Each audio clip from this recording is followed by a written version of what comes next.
एक खोटं बोलू बाई, दोन खोटं बोलू, दोन खोटं बोलू बाई, तीन खोटं बोलू. 12 चौकी वाडा, दारात गाडी घोडा, घोड्याला खायला पुरण पोळी, बाई रुपेरी थोडा.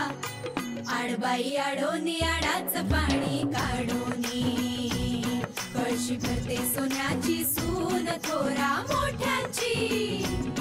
असं सासर नको ग बाई, नाव नुसतं मोठं, नाव नुसतं मोठं, ज्याचं लक्षण बारी खोट. पैलमा गणेश देवा, माझा खेळ मांडला, करीन तुझी सेवा, करीन तुझी सेवा, मला हवा करतार, चंद्रपोळी चौकडीत माझा संसार.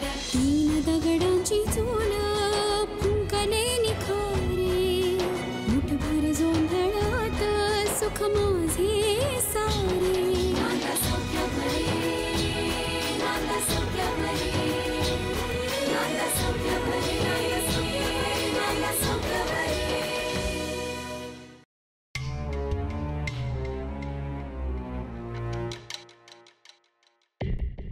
ही साडी पण द्यायला लागणार आता तिला. त्या वच्छी मावशीने 1 नंबरच्या डांबरट आहेत.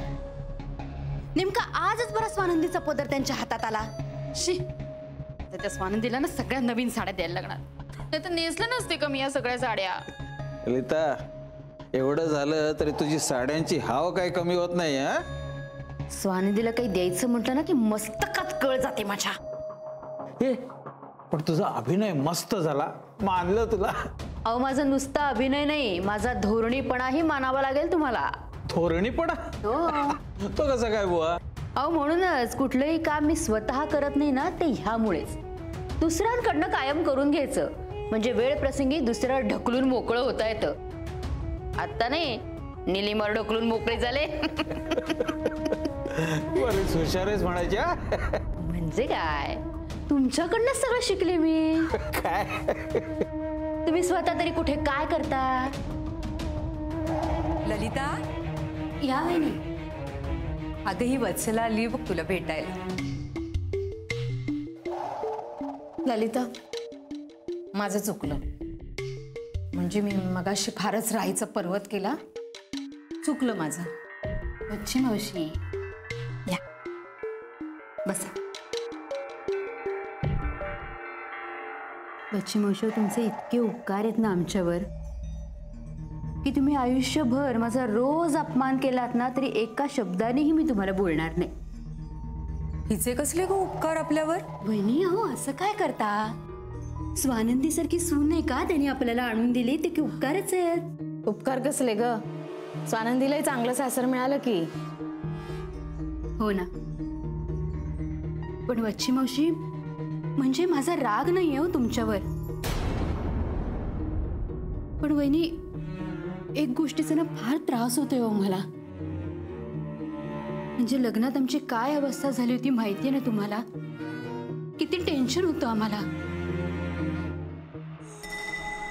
आणि अशा वेळेला ना हातून एखादी चूक होऊ शकते, पण ती तुम्ही लक्षात नाही का घेऊ शकलात? हे बघ ललिता, आता तिने माफी मागितली आहे ना, मग विसरून जा ना ग. वहिनी, पण मनाला सारखं ना टोचत राहिले. त्यांच्या धाकट्या बहिणीसारखीच आहे ना मी. माझ्या सुनेसमोर अपमान केला त्याने माझा, आणि माफी अशी गुपचूप येऊन मागून जात आहे. जाऊ दे ललिता, अगं झालं गेलं, गंगेला मिळालं म्हणायचं आणि सोडून द्यायचं. ते तर आहेच. आजपर्यंत तू कमी का सोसलेस या संसारासाठी? आई ये. येईल. आई, आम्ही देवळात जाऊन येतो. हो, स्वानंदी, जरा तुझ्याशी बोलायचं होतं. काय आई? वच्छी मावशी, त्या नवीन साड्या देता का जरा? हो.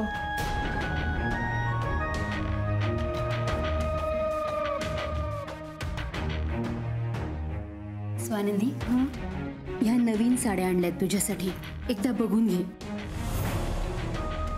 आणि जुन्या मला परत दे. नाही आई, त्या साड्या मी परत नाही देणार आहे.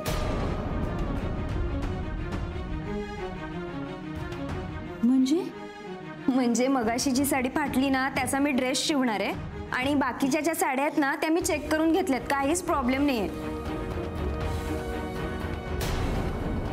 नेसेन मी त्या. ही बघा त्यातलीच एक आहे. अगं हो, पण त्या जुन्या साड्या आहेत आणि ह्या नवीन आहेत ना. मग असू दे की जुन्या तुमच्या आहेत ना, मग नवीन साडीपेक्षाही त्या मला जास्त प्रिय आहेत.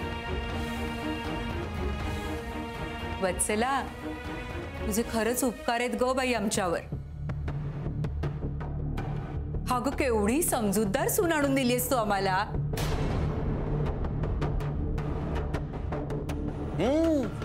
माझी बायको फक्त समजूतदारच नाहीये, सुंदर आहे, मनमिळाऊ आहे, कामसू आहे, हुशार आहे.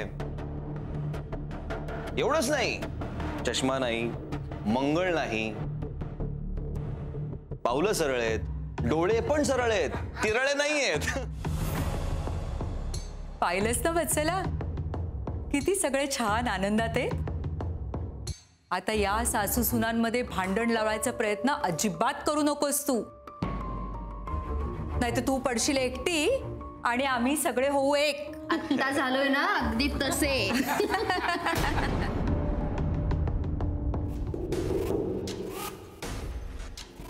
तुझ्या डोळ्यावर पण झापड बांधली ग स्वानंदी या ललिताने. कसं सांगू तुला की त्या साड्या आश्रमातल्या बायकांना देण्यासाठी दान म्हणून आलेल्या आहेत, ललिताच्या नाही आहेत. तिचा खरा चेहरा कसा दाखवू तुला.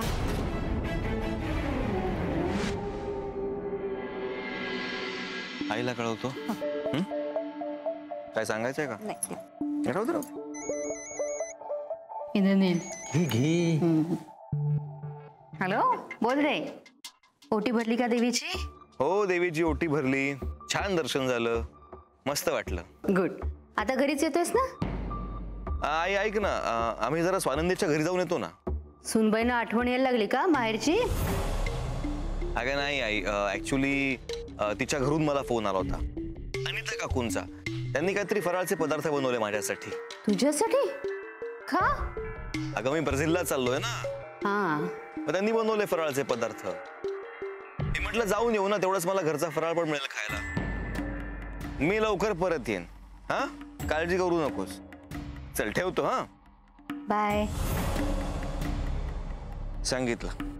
चला. काय म्हणतोय? ते जाऊ दे, आत्ताच्या आत्ता अलकनंदामध्ये जा आणि मी सांगते थोडे फराळाचे जिन्नस घेऊन या. आत्ता? हो, आत्ता ताबडतोब. तिकडे घरगुती आणि उत्तम पदार्थ मिळतात. हो. पोह्याचा चिवडा आणा, चकल्या आणा आणि लाडू घेऊन या. ललिता, तुझ्या डोक्यात नेमकं काय चाललंय कळेल का मला? आत्ता सांगत बसायला वेळ नाहीये आणि कुणालाही कळता कामा नये. म्हणजे काय? म्हणजे तुम्ही बाहेर जाऊन फराळाचे पदार्थ घेऊन येतात हे घरातल्या कुठल्याही व्यक्तीला कळता कामा नये. जा पटकन, ताबडतोब. चकली चिवडा लाडूची काय भानगडी आहे? ते मी नंतर सांगेन तुम्हाला. जा. तो चकली चिवडा लाडू, चकली चिवडा लाडू, चकली चिवडा लाडू.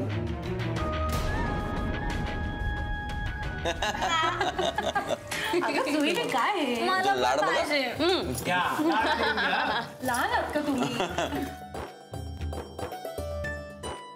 तुम्ही सगळं किती करत बसलात? हो ना, उगाच कामात काम, घरी काही कमी कामं असतात का? अगं असं दे ग. आणि संपदा आणि महेश जातायत ना उटीला, त्यांच्यासाठी करायचाच होता, मग नीलसाठी पण केला. आणि अगं परदेशात इथल्यासारखं मिळेल की नाही कोणाच ठाऊक. परदेशात सगळं मिळतं आणि आपल्यापेक्षा चांगलं मिळतं. असू दे. हो, पण त्याला यांच्या हाताची चव नसते ना. हो. सगळे पदार्थ खूप छान झाले, स्पेशली गुळपापडीच्या वड्या. हो ना. त्या तर दर थंडीत असतात आपल्या घरी. हा, हो, त्या खूप छान झाल्या. मेथीचे डिंकाचे लाडू करणं एवढी थंडीच नसते ना मुंबईत, म्हणून मग गुळपापडीच्या वड्या. हा, आणि तुझ्या डब्यात ते उडदाचे लाडू ठेवलेत ना, ते तिकडे फार थंडी असते म्हणूनच केलेत. हो ना, बरोबर ना? हो, बरं. आणि ते फक्त तुझ्यासाठी आहेत, आम्हाला नाही बाबा. उष्ण पडतात ते म्हणून. आणि काय ग, तुला खाण्याचं दिसलं की फक्त खाणंच सुचतं का? काय ग काकू, नको ओरडू तिला. जुईली तुला सगळ्यात जास्त मिस करते स्वानंदी. तिच्या अभ्यासाची पार वाट लागली. हो ना, सगळे फक्त म्हणतात अभ्यासाला बस, अभ्यासाला बस, पण अभ्यास घेत कोणीच नाही. 2 महिन्यांवर आली आहे ना परीक्षा. हो हो हो हो हो तर तेच मी म्हणतो. हो बाबा, एक काम करा ना, जुलीला आमच्याकडे पाठवा अभ्यासाला. तिचा अभ्यास स्वानंदी घेईल. हो हा, हे होऊ शकतं. फक्त त्याच्या आधी दादा वहिनीच्या कानावर घालायला पाहिजे नाही का? चालेल, पण आई बाबा आहेत कुठे? इतका का वेळ लागतोय ताईच्या घरी? अगं फराळाचे डबे त्याचं निमित्त आहे नुसतं. संपदा तिच्या सासूला किती छळून काढते हे बघायला गेले दादा वहिनी तिकडे. फक्त बिचारा तिच्या सासूबाई. बसा, तुम्ही काय बोलताय हे? का हे सांगायचं नव्हतं का स्वानंदीला? तिच्यापासून काय लपून राहणार आहे? ती तर सगळ्यात जास्त ओळखते संपदाला. हो ना? बसा तुम्ही. या माणसाच्या विसरभोळेपणाला काय म्हणायचं ना, मला काहीच कळत नाही कधी कधी. आता मला सांग, आपणच आपल्या मुलीबद्दल असं बोललं तर मग लोक तयारच असतात ना टीका करायला. अगं तसं काही नाही ग. म्हणजे तू प्रत्येक गोष्टीचे शब्दशः अर्थ काढत जाऊ नकोस का अनिता? गप्प बसा तुम्ही. मला नाही आवडत असं माझ्या मुलींना काही बोललेलं. एक मिनिट काका, मला सांगा, तुम्ही जुलीला आमच्याकडे कधी सोडतात? सकाळची शाळा असते माझी. मी नंतर घेऊन येईन. म्हणजे हिला आधी तुमच्या घरी सोडीन आणि मग मी माझ्या कामाला जाईन. काही नको हा? विसरलात ना तर तिसरीकडेच नेऊन सोडाल माझ्या मुलीला. अगं काहीतरी काय, मी कसं विसरीन? कसे विसराल? मग कसे विसराल? म्हणजे आता मला सांगा, सकाळपासून मी तुम्हाला विचारते की माझी 50 रुपयाची नोट कुठे ठेवलीत तुम्ही? पण तुम्ही उत्तर देताय का? हा, देताय तुम्ही उत्तर? तुम्ही उत्तर देणारच नाही, कारण तुम्हाला आधी आठवायला पाहिजे ना की तुम्ही पैसे कुठे ठेवलेत ते. एक मिनिट, मी घेतलीच नाही नोट. पण ना तुम्ही घेतले नाहीत, मग कोणी घेतले तिथे? अगं काकू, हो किती बोलशील काकाला? आणि आठवलं की देईल ना तो. आठवले काय? मी घेतलीच नाही असं काय? बरं, निघायचं? उशीर झालाय, आई वाट बघत असेल. आम्ही निघू? निघा. बाय. आशीर्वाद द्या. सुखी राहा. सुखी राहा, सुखी राहा. अगं स्वानंदी, हो येतो. चल घरी गेलो लवकर. बाय. सावकाश जा. हो हो हो मी उचलतो ते. ते लाडू व्यवस्थित घेऊन जा. हो रे काका. हो सावकाश जा. हो काका. लाडू बाय बाय. अभ्यासाला. बाय लीलादा. बाय. मी मला सांगा, 50 रुपये कुठे ठेवले तुम्ही? अगं मी नाही घेतली तुझी नोट. असं काय करतेस तू? असं काय करता तुम्ही? मग कसे जातील एवढे पैसे? मी समोर ठेवले होते. अगं हो, मग आता काय त्याला पंख फुटले असं म्हणायचे का तुला? नाही, तुम्ही कुठे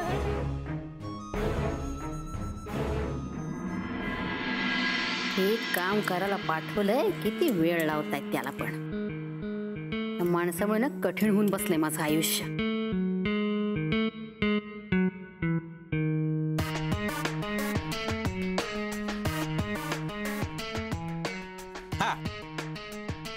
आलात? एक काम धड आणि वेळेवर करू नका हा तुम्ही. काय झालं ग? तू सांगितलेलं सगळं आणलंय, असा गेलो असा परत आलो, तरी तुझी कटकट. हो, मला हाऊस आहे ना कटकट करायची. घरात एकटी मीच कटकट करत असते, बाकी तुम्ही सगळे शहाणे आहात नाही का? मला वेळ लागलंय म्हणून असं वागत असते मी. नशीबच फुटकय. घरासाठी मर मर मरा आणि शिवाय तुमच्या सगळ्या गोष्टी ऐकून सुद्धा घ्या. तुम्ही दोघं काय ऐकत उभे आहात? त्यापेक्षा इथे उभे राहा आणि जे काही मला बोलायचं असेल ते बोलून घ्या. म्हणजे तुम्ही सुटाल आणि मीही सुटे. काय आहे अजून? काय बोल की निघून जायचं. काय काय काय चाललंय काय बाई तुझं? काय चाललंय काय म्हणजे? त्यांना घालवायचं होतं ना इथनं. आणलं तर सगळं स्वरात. हो, की वाण्याने दिलं प्राण्याने आणले तसं ऐकत. अगं नाही बाई, तू सांगितलेलं सगळं सामान आणलंय, बिल आहे त्यात. बिल काय करायचंय मला?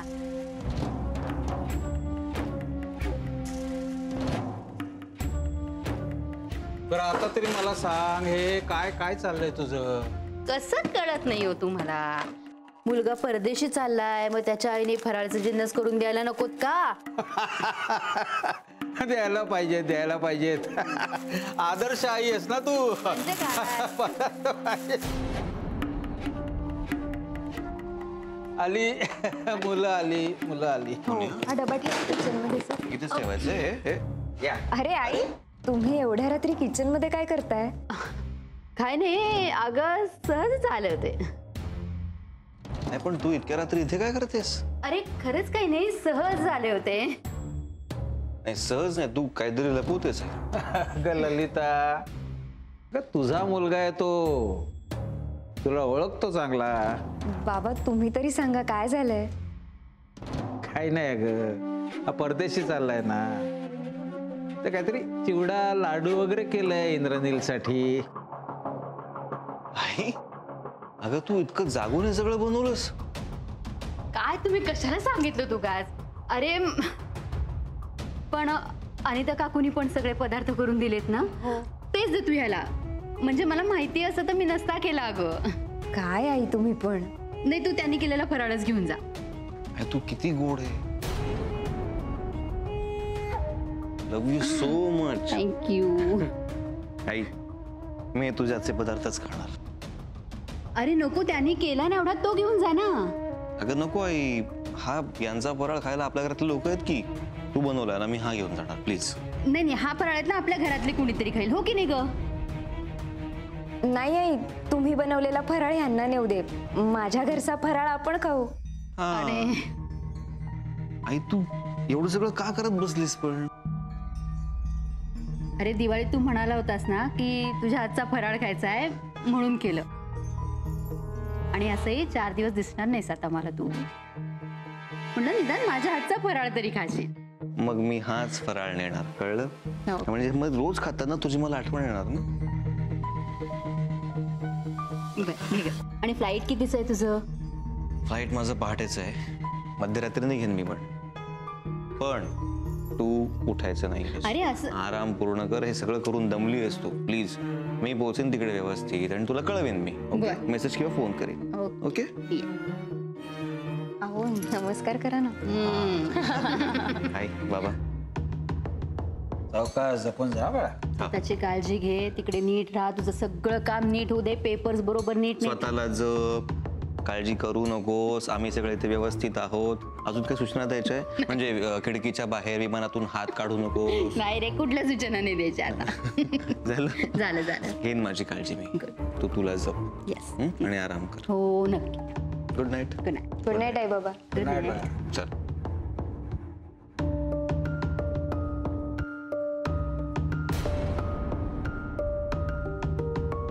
पाहिलं, माझा मुलगा अजूनही माझ्याच ताब्यात आहे.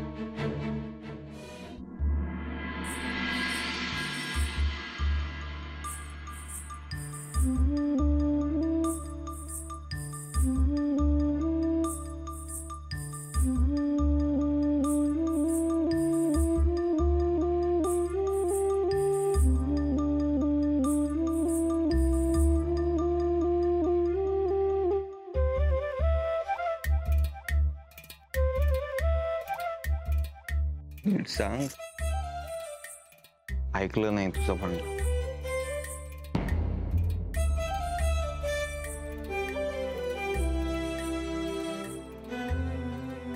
निघू ना?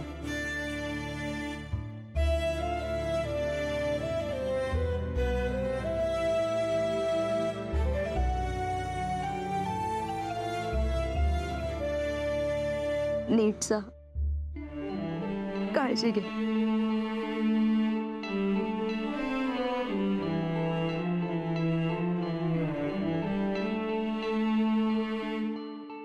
तू पण तुझी काळजी घे.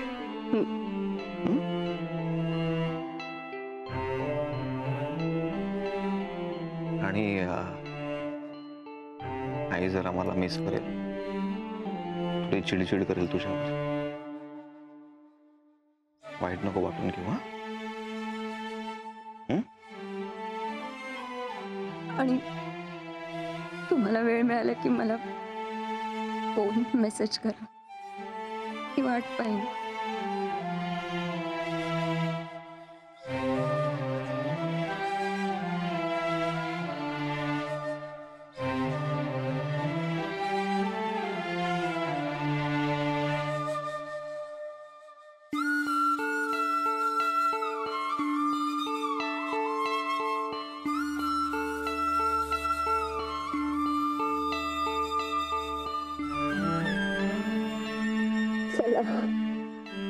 कंपनीची गाडी आली आहे, जायची वेळ झाली आहे. मी येऊ सोडायला तिथपर्यंत?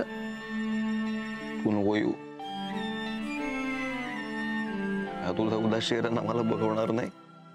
मी मग जाणार नाही, इथेच थांबेल. बरं.